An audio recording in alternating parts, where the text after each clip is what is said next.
தலைநிமிர பண்ணும் தன்னம்பிக்கை. 2007ஆம் ஆண்டில் இந்தியாவிற்கும் ஆஸ்திரேலியாவிற்கும் 3வது ஒருநாள் போட்டி நடைபெற்றது. டாஸ் வென்ற ஆஸ்திரேலியா முதலில் மட்டை வீசுவதை தெரிந்து கொண்டது. 290 ஓட்டங்கள் எடுத்தனர் ஆஸ்திரேலியர்கள். 291 ஓட்டங்கள் எடுத்தால் வெற்றி என்ற இலக்கோடு மட்டை வீச துவங்கினார்கள் இந்திய அணியினர். சரியாக 24வது ஓவரில் நமது இந்திய கிரிக்கெட் சாதனையாளர் சச்சின் டெண்டுல்கர் ஒரு முனையில் இருந்தார். அப்பொழுது ஆஸ்திரேலியாவின் சுழற்பந்து வீச்சாளர் பிராட் ஹாக் பந்து வீசினார். அந்த ஓவரின் கடைசி பந்தில் சச்சின் டெண்டுல்கர் கிளீன் போல்ட் ஆனார். இந்தியாவின் கிரிக்கெட் இமயத்தை வீழ்த்திய சந்தோஷத்தில் பிராட் ஹாக் துள்ளி குதித்தார். அதோடு நின்று விடாமல் பெவிலியன் திரும்பிக் கொண்டிருந்த சச்சினுக்கு முன்பாக அவரை வெறுப்பூட்டினார். ஆஸ்திரேலியாவின் சுழற்பந்து வீச்சாளரான பிராட் ஹாக் அவர்களுக்கு ஒரு பழக்கம் இருந்தது. தன்னால் ஆட்டம் இழந்தவர்களை சந்தித்து அவர்களிடம் ஆட்டோகிராப் வாங்குவது அவரது வழக்கம். எனவே ஓய்வு நேரத்தில் சச்சின் டெண்டுல்கர் அறைக்கு சென்றார். அவர் தனது கையெழுத்து வாங்கும் பழக்கத்தை மெதுவாக சச்சினிடம் சொன்னார். ஆனால் சச்சின் தன்னை விளையாட்டு மைதானத்தில் இவர் வெறுப்பூட்டினார் என்ற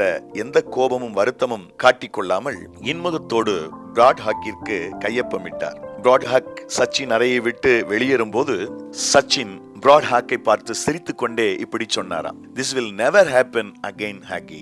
அதாவது ஹாக், இது போல மீண்டும் ஒருபோதும் நடக்காது என்றார் மிகுந்த மன உறுதியோடும் நம்பிக்கையோடும். இந்த சம்பவத்தை பிராட் ஹாக் அவர்கள் தான் எழுதிய நூலில் குறிப்பிட்டிருக்கிறார். சச்சின் அவரிடம் சொன்னது போல அதன் பின்பு பல முறை 2 பேரும் நேருக்கு நேர் சந்தித்தனர் விளையாட்டில். அவரது பந்தில் சச்சின் ஆட்டம் இழக்கவே இல்லையாம். அவரது ஆட்டோகிராப்பில் சச்சின் கையொப்பமும் இடவில்லையாம். இதில் சச்சின் டெண்டுல்கரின் அந்த நம்பிக்கையை நாம் கவனிக்க வேண்டும். தன்னை ஆட்டம் இழக்க செய்த ஹெக்கின் பந்தில் மீண்டும் ஆட்டம் இழக்காமல் அவரை தப்புவித்தது அவருக்குள் இருந்த தன்னம்பிக்கை. நண்பர்களே, தன்னம்பிக்கையை நாம் ஒவ்வொருவரும் வளர்த்துக் கொள்ள வேண்டும். நம் நம்பிக்கையில் நாம் ஒருபோதும் தளர்ந்து விடக்கூடாது. அனைத்து நமக்கு எதிராக நடந்தாலும் நாம் கொண்டிருக்கும் நம்பிக்கையில் உறுதியாக இருப்போம். நம் வாழ்வில் அனைத்து பாகங்களும் வெற்றியை கொண்டிருக்கின்றன.